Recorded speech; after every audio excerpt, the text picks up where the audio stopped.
आपके अपने YouTube channel उड़ान द फ्लाई पर आपका स्वागत है। और आज इस ऑनलाइन प्लेटफॉर्म के माध्यम से एक बार पुनः हम BA द्वितीय वर्ष के द्वितीय प्रश्न पत्र पर चर्चा करने जा रहे हैं, और जिसमें हम बात कर रहे थे आपसे समुद्रगुप्त के बारे में। किसके बारे में?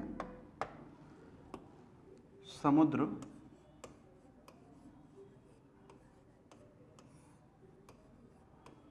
के बारे में।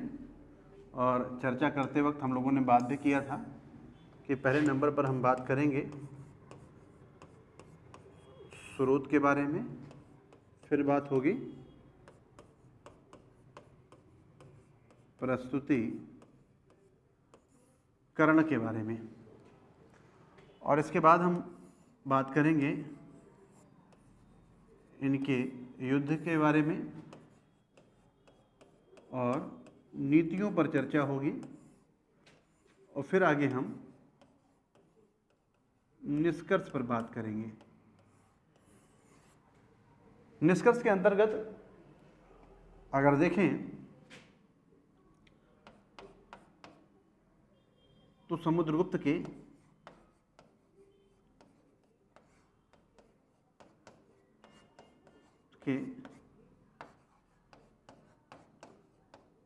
चरित्र पर भी चर्चा की जाएगी। किस पर? चरित्र पर भी चर्चा की जाएगी। और स्रोत में हम लोग बात कर चुके थे कि समुद्रगुप्त के बारे में एक बेहतर जानकारी हमें प्रयाग प्रशस्ति से प्राप्त होती है। कौशाम्बी में जो अशोक स्तंभ था, कौशाम्बी में जो अशोक स्तंभ था, उसी पर समुद्रगुप्त की विस्तृत प्रशस्ति अंकित की गई है। उसी पर समुद्रगुप्त की विस्तृत प्रशस्ति अंकित की गई है। और कल बात भी हुई थी कि कैसे अकबर के शासनकाल में जहांगीर के द्वारा इस प्रशस्ति को प्रयाग लाया गया, और आप देख रहे हैं इसे प्रयाग प्रशस्ति के नाम से जाना जा रहा है। तो यहाँ हमें ध्यान रखना है कि हम स्रोत के अंतर्गत बात हम कर रहे थे आपसे अभिलेख पर, बात कर रहे थे आपसे अभिलेखों के बारे में। अभिलेख के अलावा चलते चलते हम मुद्रा पर भी बात करेंगे, कुछ साहित्य पर भी बात करेंगे। लेकिन आज का जो महत्वपूर्ण टॉपिक है जिस पर हम बात करेंगे, थोड़ा प्रस्तुतिकरण के बारे में। हमें थोड़ा ये जान लेना चाहिए कि समुद्रगुप्त से कुछ संक्षिप्त जानकारी प्रस्तुतिकरण में समाहित होनी चाहिए। और इस पर हम लोगों ने बात भी किया था कि इसको थोड़ा सा हम आपको लिखाएंगे भी। जैसे इससे समुद्रगुप्त के किससे बात करें? प्रयाग प्रशस्ति से समुद्रगुप्त के बाल्य जीवन, शिक्षा, व्यक्तिगत गुण, दिग्विजय, तत्कालीन राजनीतिक अवस्था, भाषा, साहित्य, शास्त्र विद्या आदि के बारे में पर्याप्त जानकारी प्राप्त होती है। हमने बताया था कि समुद्रगुप्त के बारे में विस्तृत जानकारी प्रयाग प्रशस्ति से प्राप्त होती है। प्रयाग प्रशस्ति में 33 पंक्तियां हैं, जिसकी भाषा संस्कृत है और शैली चंपू है। और इसी से समुद्रगुप्त के विभिन्न पक्षों के बारे में जानकारी हमें प्राप्त हो रही है। दूसरा महत्वपूर्ण पॉइंट है कि बाल्यावस्था से ही समुद्रगुप्त होनहार था, क्योंकि अस्त्र शस्त्र की उसकी अच्छी शिक्षा हुई थी। साथ ही साहित्य, संगीत और कला में निपुण था। बचपन से ही अस्त्र और शस्त्र में उसकी अच्छी शिक्षा हुई थी। यही नहीं, साहित्य, संगीत और कला में भी निपुण था, क्योंकि समुद्रगुप्त के प्रयाग प्रशस्ति में उसे कविराज की उपाधि दी गई है, कवियों का सम्राट। तो प्रयाग प्रशस्ति में समुद्रगुप्त के लिए कविराज की उपाधि दी गई है। और क्योंकि आप देख रहे हैं वह साहित्य, संगीत और कला में काफ़ी निपुण था। अब यहाँ पर अंडरलाइन आप कर सकते हैं। इसके अतिरिक्त देखें कि जब वह राजकुमार था तभी उसने अपनी वीरता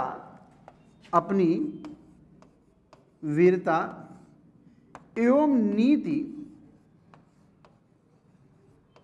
कुशलता का परिचय दे चुका था, क्योंकि तभी उसके पिता को यह विश्वास हुआ कि हमारे समस्त पुत्रों में ये क्या है, श्रेष्ठ है। और उसी श्रेष्ठता के चलते हुए चंद्रगुप्त प्रथम उसे अपना राज्य अधिकारी या अगला शासक नियुक्त किया। तो देख रहे हैं, इसी कारण उसके पिता ने उसको अपने सभी पुत्रों में योग्यतम समझकर अपना उत्तराधिकारी चुना, जिसका चित्रण प्रयाग प्रशस्ति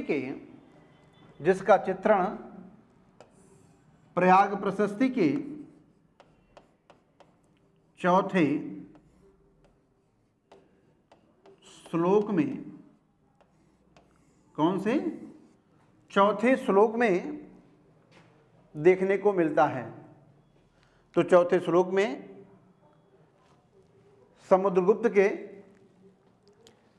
उत्तराधिकारी चुने जाने का सुंदर चित्रण किया गया है। इसके अलावा अगर हम देखें तो प्रशस्ति के विवरण से यह स्पष्ट होता है कि कोई भी राजकुमार अपनी योग्यता के आधार पर, आप देख रहे हैं, योग्यता के आधार पर राजकुमार नियुक्त हो सकता था और हुआ भी, क्योंकि ज्येष्ठता का अधिकार गुप्त काल में उतना महत्वपूर्ण नहीं था। हालांकि इस परंपरा को तोड़ने के लिए समुद्रगुप्त को निसंदेह अपने भाइयों के साथ संघर्ष करना पड़ा होगा। उन्होंने संघर्ष किया और आप देख रहे हैं कैसे उस पर उन्होंने विजय प्राप्त की। लेकिन यह श्लोक इस बात की ओर संकेत करता है कि गुप्त काल में शासक बनने की जो योग्यता थी वो योग्य होना था। और आप देख रहे हैं समुद्रगुप्त योग्यता के आधार पर शासक बने। प्रशस्ति का पांचवा और छठा श्लोक बहुत कुछ हद तक नष्ट हो गया है। विद्वानों ने इसे जोड़ करके इसके अर्थ को स्पष्ट करने का प्रयास किया है और जिससे संभवतः ज्ञात होता है कि समुद्रगुप्त ने जब शासन सत्ता की बागडोर संभाली तो उन्हें एक पारिवारिक संघर्ष से होकर गुजरना पड़ा। परिणाम स्वरूप उनके तुल्य कुलज दुखी हुए और उन्होंने विद्रोह किया। संभवतः समुद्रगुप्त ने इन्हीं शत्रुओं का दमन सत्ता आसीन होने के दौरान किया। अब हम उनकी कृतियों से देखेंगे कि किस प्रकार उसने अपने पिता की आशाओं को पूरा किया, क्योंकि पिता ने बहुत सारी परंपराओं को तोड़ते हुए समुद्रगुप्त को अपना उत्तराधिकारी नियुक्त किया। लेकिन समुद्रगुप्त ने अपने पिता की आकांक्षाओं को, जो उनकी अपेक्षाएं थी, न केवल उसको उन्होंने पूर्ण किया अपितु गुप्त साम्राज्य का सर्वाधिक विस्तार भी किया और गुप्त साम्राज्य को स्थिरता और अस्थायित्व भी प्रदान की। और अपने पिता की आकांक्षाओं पर खरा उतरा। वह एक भी युद्ध हारा नहीं, इसीलिए उसे भारत का नेपोलियन कहा जाता है और विभिन्न प्रकार की उपाधियों से आपने उसे पहले भी देखा है। समुद्रगुप्त का आदर्श, अब प्रश्न उठता है कि वास्तव में हर व्यक्ति का कोई न कोई आदर्श होता है।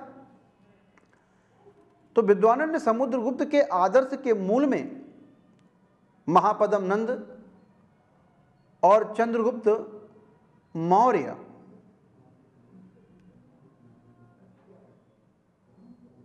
को ढूंढने का प्रयास किया। यही नहीं, समुद्रगुप्त यह भी चाहता था कि वह प्राचीन भारतीय क्षत्रियों की परंपरा को जीवित रखे और भारत का राजनीतिक एकीकरण करे, जिसका आदर्श हमने बताया महापद्म नंद और चंद्रगुप्त मौर्य थे। कौन थे? महापद्म नंद और चंद्रगुप्त मौर्य थे। और यही नहीं, उसने उपाधि भी धारण की। इसके सिक्के पर सर्व राजोच्छेदता, सर्व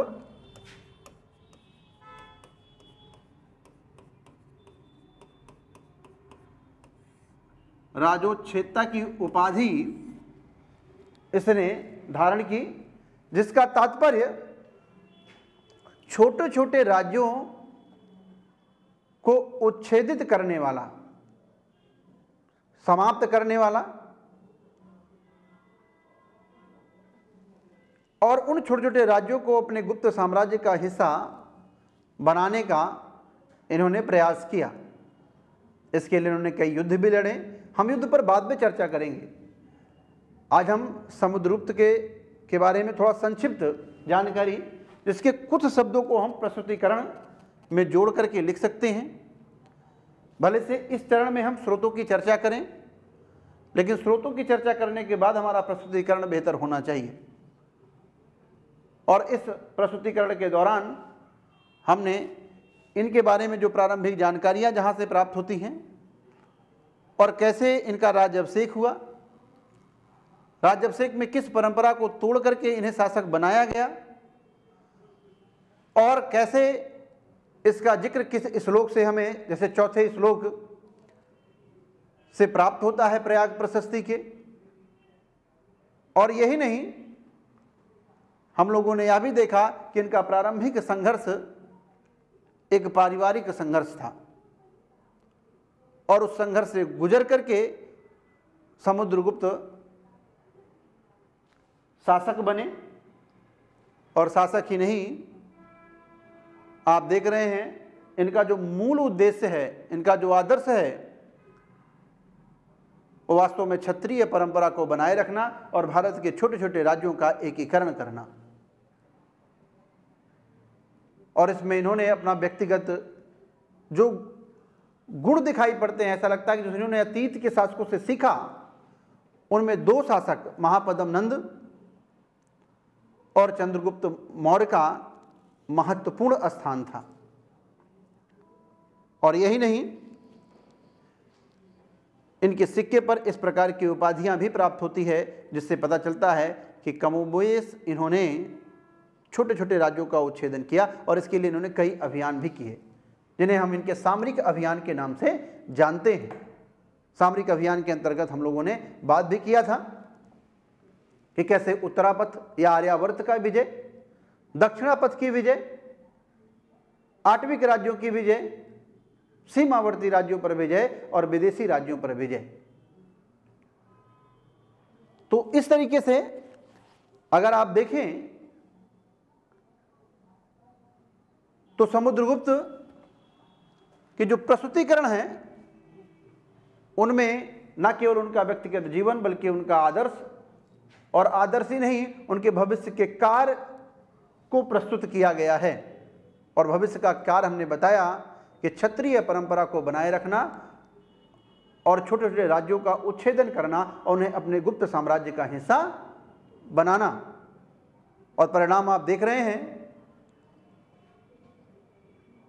कि जो संकल्प लेकर के समुद्रगुप्त चले या जिस कार्य को उन्होंने प्रारंभ किया उसकी परिणत भी दिखाई पड़ती है, और उसके लिए उन्होंने कई प्रकार के युद्ध भी किए। और परिणामतः देखा जाए गुप्त काल का सर्वाधिक जो साम्राज्य का विस्तार है वो समुद्रगुप्त के शासनकाल में ही देखा गया। ये अलग बात है कि उसका चरमोत्कर्ष में चंद्रगुप्त विक्रमादित्य के समय दिखाई पड़ता है। तो यहां ध्यान रखना है। आगे देख रहे हैं, समुद्रगुप्त ने अपनी राजनीतिक विचारधारा में अशोक का बिल्कुल उल्टा था, क्योंकि उसने अशोक की शांतिवादी नीति और धर्म विजय की अवहेलना करते हुए उसी के स्तंभ पर अपने साम्राज्यवादी आदर्श और दिग्विजय की प्रशस्ति अंकित कराई। आप देख रहे हैं अशोक भेरी घोष को धम्म घोष में बदल रहे हैं और कैसे इसके माध्यम से मौर्य साम्राज्य का विस्तार कर रहे हैं, मौर्य साम्राज्य को स्थिरता और स्थायित्व प्रदान कर रहे हैं। लेकिन अगर नीतियों में देखें तो समुद्रगुप्त उसका ठीक उल्टा था, जिसका विश्वास युद्ध में था। और आप देख रहे हैं समुद्रगुप्त ने कई युद्ध किए और कई युद्धों के साथ कई तरह की उन्होंने नीतियां बनाई गुप्त साम्राज्य की स्थापना के लिए। गुप्त साम्राज्य की स्थापना का मतलब कि उस साम्राज्य की स्थिरता और स्थायित्व के लिए, उस साम्राज्य के विस्तार के लिए। स्थापना के बारे में देखें तो स्थापना तो संस्थापक अगर देखा जाए तो श्री गुप्त ही हैं। वास्तविक संस्थापक चंद्रगुप्त प्रथम को माना जाता है, इसकी चर्चा हम कर चुके हैं। लेकिन सर्वाधिक गुप्त साम्राज्य का विस्तार हमें समुद्रगुप्त के शासनकाल में देखने को मिलता है, और चरमोत्कर्ष अगर देखा जाए तो हमें चंद्रगुप्त विक्रमादित्य के समय में देखने को मिलता है। और हमने बताया कि किस कारण से अशोक की नीतियों के ठीक उल्टा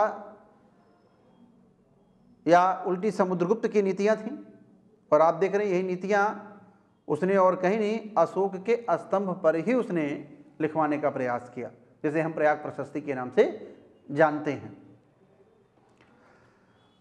आप देख रहे हैं साम्राज्य विस्तार के लिए एक महत्वपूर्ण यज्ञ का आयोजन किया जाता था, जिसे हम अश्वमेध यज्ञ के नाम से जानते हैं।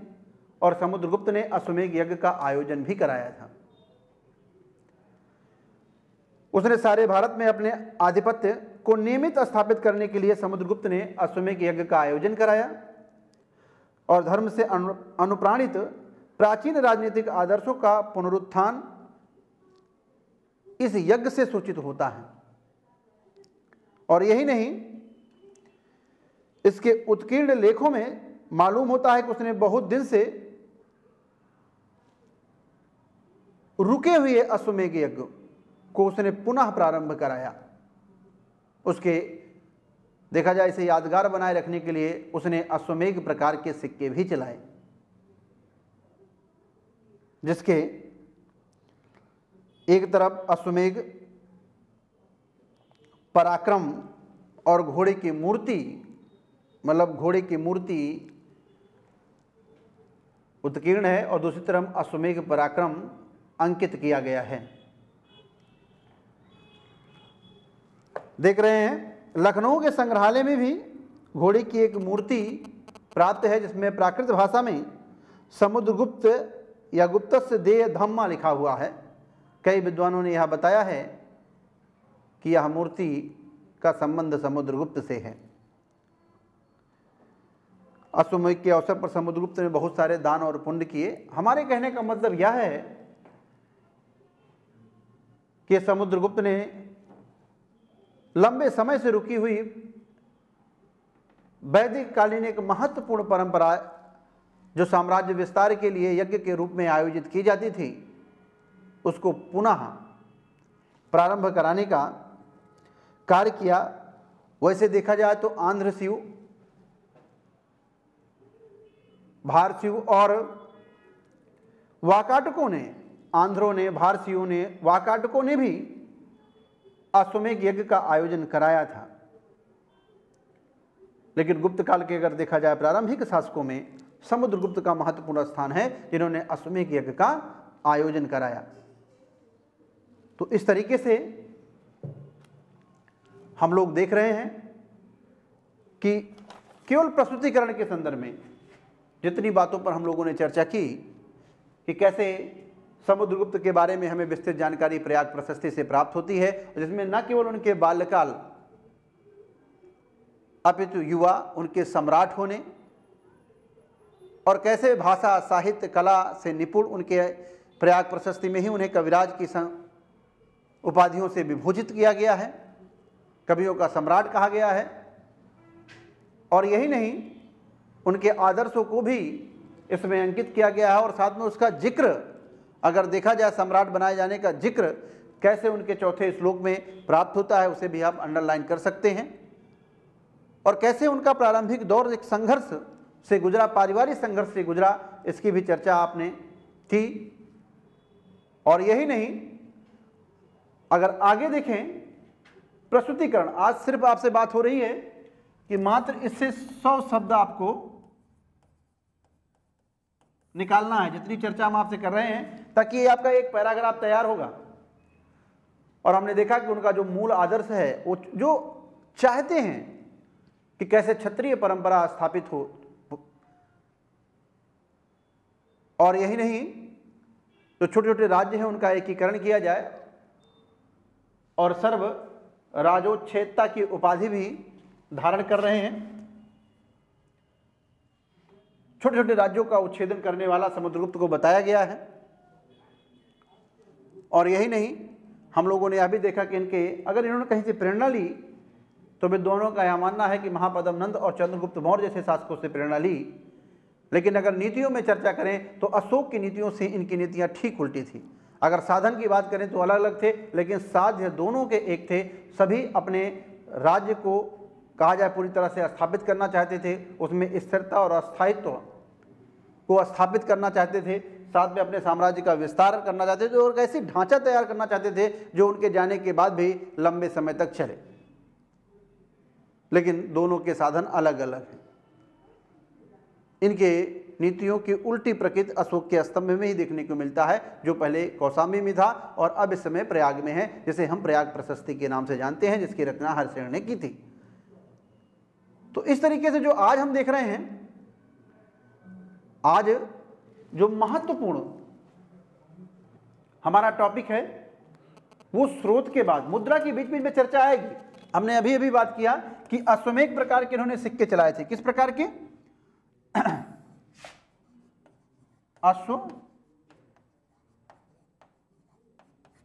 अश्वमेध प्रकार के सिक्के चलाए गए और यह सिक्का साम्राज्य विस्तार के लिए, कहीं कहीं इस प्रकार के यज्ञ का आयोजन साम्राज्य विस्तार के लिए होता है। और गुप्त शासकों में समुद्रगुप्त पहले शासक थे जिन्होंने अश्वमेध यज्ञ का आयोजन कराया। और आप देख रहे हैं इनके सिक्कों पर एक तरफ अश्वमेध पराक्रम और अश्व की आकृति हमें देखने को मिलती है। तो इन सिक्कों के बारे में भी हम आपसे धीरे धीरे चर्चा करते चलेंगे, लेकिन आज के प्रस्तुतिकरण में हम केवल इतना ही देखेंगे और आगे हम इनके छोटे छोटे राज्यों का कैसे इन्होंने उच्छेदन किया, उन राज्यों पर चर्चा करेंगे। और उन राज्यों की चर्चा करते हुए हम देखा जाए उनके युद्ध पर बात करेंगे। किस पर बात करेंगे? युद्ध पर बात करेंगे। तो ठीक है, जल्दी ही मिलते हैं अपने नेक्स्ट वीडियो में। धन्यवाद।